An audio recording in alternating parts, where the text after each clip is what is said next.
आज हम पढ़ेंगे प्रयोगात्मक विधि, जो शिक्षा मनोविज्ञान की विधियाँ टॉपिक चल रहा है।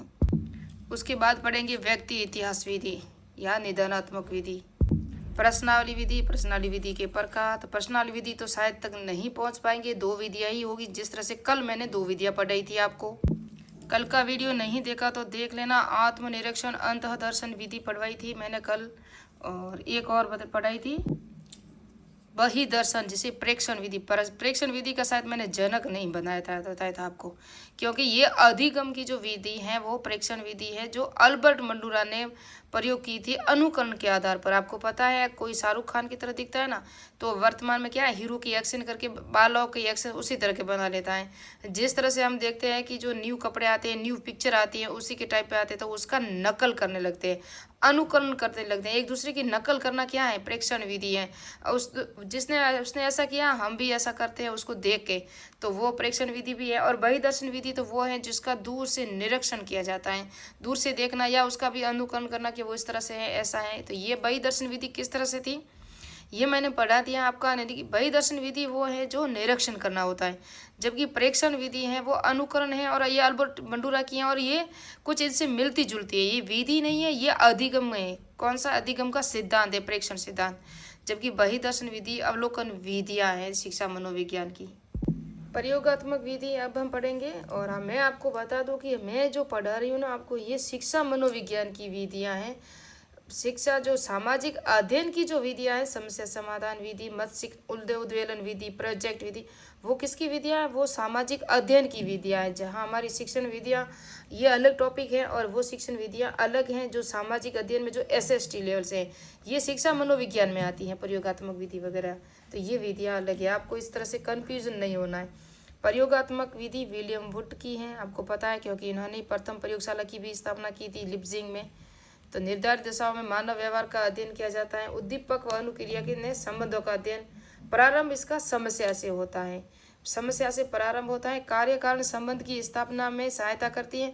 तो ये जो प्रश्न आया था ना, प्रश्न इस तरह से आया था कि कौन सी विधि है जो कार्य कारण संबंधों की स्थापना में सहायता करती है, तो वो विधि है प्रयोगात्मक, और ये 2020 में आया था।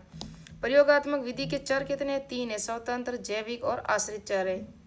ये है प्रयोगात्मक विधि के चर। जो स्वतंत्र चर में क्या आएगा, वातावरण आएगा, अनुदेशन आएगा, कार्य व विषयी चर आते हैं। जैविक चर में आपकी आदत की शक्ति, चालक, प्रोत्साहन, अवरोध, व्यक्तिगत भिन्नताएं, विभिन्नताएं है ना, व्यक्तिगत विभिन्नताएं भी जैविक चर में आती हैं। तो आपको यहाँ से चर उठा के एक दे दिया जाता है, फिर पूछा जाता है कि ये किसका भाग है। आश्रित चर में जिन पर पड़े प्रभाव का अध्ययन होता है। जिस तरह से मैं जो आपको पढ़ा रही हूँ ना, आपकी जो पर आप पर क्या प्रभाव पड़ रहा है, वो क्या है, आश्रित चर है। तो ये 3 चर थे। अब इसकी क्या करेंगे, हम इसके चरण देखेंगे, किसके, प्रयोगात्मक विधि के चरण देखेंगे। समस्या का प्रयोग, पहले ही समस्या करेंगे, समस्या से ही प्रयोग का प्रारंभ होता है। इसमें पहला ही जो टॉपिक है, जो चरण है वो है। उसके बाद समस्या संबंधी साहित्य का अध्ययन किया जाएगा। फिर समस्या संबंधी परिकल्पना का तीसरा जो चरण है, परियोजना, विषय जिन पर प्रयोग का या चयन करना, जो भी योजना बना रहे हैं उसका चयन करना जिस तरह से। फिर चर का अध्ययन, ये चर मैंने बता दिया ना, स्वतंत्र, जैविक और आश्रित चर, इसका भी अध्ययन जरूरी है प्रयोगात्मक विधि के चरणों में। प्रयोग की योजना का निर्माण करना, उपकरण व सामग्री तो हमें चाहिए कि अगर हम कौन सा जो प्रयोग कर रहे हैं तो उसके लिए कौन कौन से चरण है, जिस तरह से क्या क्या वस्तुएं चाहिए, क्या क्या हमारे पास सामग्री होनी चाहिए। नियंत्रण, चरों व परिस्थितियों पर नियंत्रण भी जरूरी है। निर्देश व प्रयोज्यों की जो भी विवरण है, परिस्थितियां हैं, वो सभी होगा। विधि, आंकड़ों का सारणीकरण भी होगा इसके अंदर।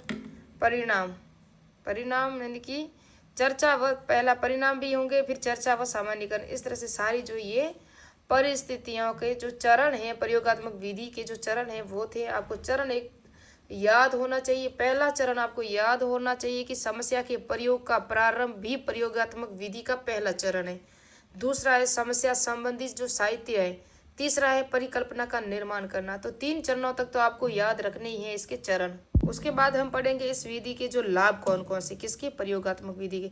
तो विश्वसनीयता है, वस्तुनिष्ठता है, वैज्ञानिकता है, सार्वभौमिक विधि है, भविष्यवाणी में उपयोगी है, परिकल्पना परीक्षण की सर्वोत्तम विधि है, पाठ्यक्रम निर्माण है, शिक्षण विधि है, समय सारणी निर्माण, मूल्यांकन, निर्देशन, शिक्षा के उद्देश्यों का निर्धारण में उपयोगी है। वेरी इंपॉर्टेंट है। इसके लाभ, इसकी हानियां क्या पता है?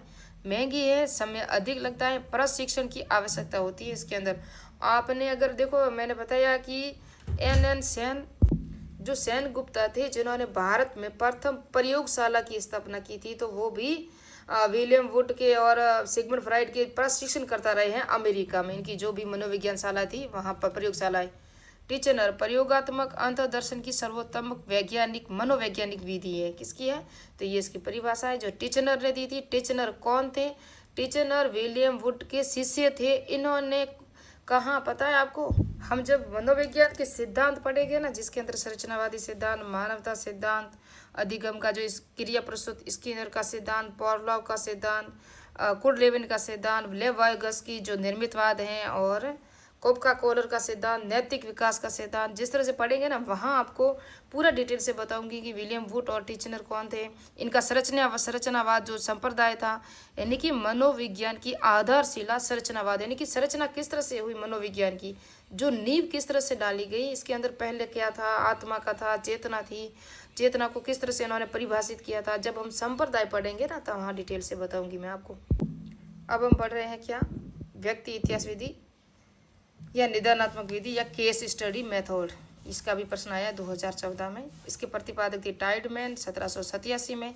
सामाजिक विज्ञान में प्रयोग 1829 को किया गया। फ्रेडली प्लेक ने किया था। किसने किया? फ्रेडरिक ली प्ले ने किया था। सामाजिक विज्ञान में इसका प्रयोग किया। पहले ये अलग से थी।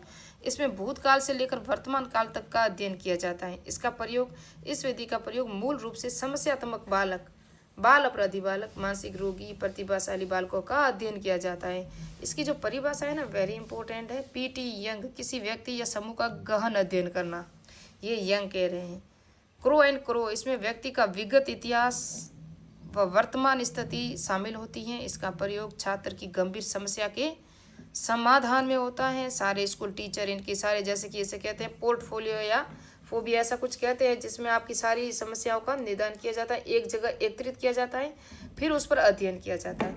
व्यक्ति इतिहास विधि के सोपान कौन कौन से? केस ज्ञात करना कि किस तरह की समस्याएं, फिर परिकल्पना का निर्माण करना, विद्यार्थियों के माता पिता, मित्र, अध्यापक, समाज की जानकारी एकत्रित करना, हर जगह से डाटा एकत्रित करना व्यक्ति इतिहास विधि के सोपान है।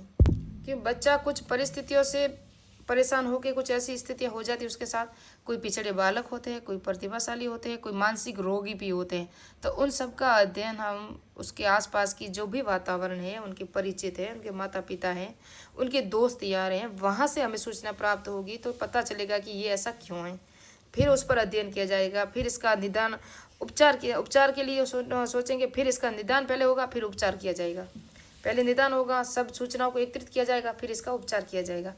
तो सूचनाओं का विश्लेषण, समस्याओं को हल करना, उपचार के साधनों का प्रयोग और समायोजन के साधनों का विवरण देकर सहायता करना। फिर इसमें अध्यापक अध्ययन किया जाता है। इसमें वापस से ये जो है ना, किस में अध्ययन किया जाता है, किस किस का, तो मैंने बता दिया एक बार, तो वापस दूसरी बार लिख दिया क्योंकि पूरा डिटेल से है। इसमें बालक की व्यक्तिगत इतिहास, पारिवारिक इतिहास, शारीरिक इतिहास, स्कूल इतिहास, व्यावसायिक इतिहास, सामाजिक मनोवैज्ञानिक इतिहास के तथ्य एकत्रित किए जाते हैं। इसमें प्रतिभाशाली बालक, समस्यात्मक कुछ सुमयोजित जो बच्चे होते हैं, असाधारण योग्यता वाले, शैक्षिक व व्यावसायिक कठिनाई बालक होते हैं, कदाचारी मध्य पिछड़े बालकों का अध्ययन किया जाता है। किसमें? केस स्टडी में। वेरी इंपॉर्टेंट विधि है। इसके जो लाभ है ना, विशाल गहन अध्ययन में कुसमायोजन के कारण जानने व उपचार करने, विशेष योग्यता को दूर करने पर व स्कूल की समस्याओं के अध्ययन में ये उपयोगी विधि है। व्यक्तिनिष्ठ है, समय अधिक लगता है। व्यक्तिनिष्ठ है क्योंकि आपको बहुत टाइम लगेगा उसके जो डाटा कलेक्शन करने में, यानी कि डाटा को जो एकत्रित करने में, उसके जो भी सूचना एकत्रित करने में प्रशिक्षित व्यक्तियों की आवश्यकता होगी। जो पढ़े लिखे होंगे वो ही इस पर कार्य कर सकते हैं। नेक्स्ट पार्ट में स्टार्ट हो जाएगी प्रश्नावली विधि। अब इसके बाद 10 मिनट का एक और या 10-10 के 2 वीडियो बना लो तो मनोविज्ञान की विधियाँ पूरी हो जाएगी। उसके बाद इसके संप्रदाय और इसके जो वैज्ञानिक हैं उसको पढ़ेंगे। तो मिलते हैं नेक्स्ट पार्ट में, नेक्स्ट वीडियो में। मेरे चैनल को सब्सक्राइब कीजिए, लाइक कीजिए, कमेंट कीजिए।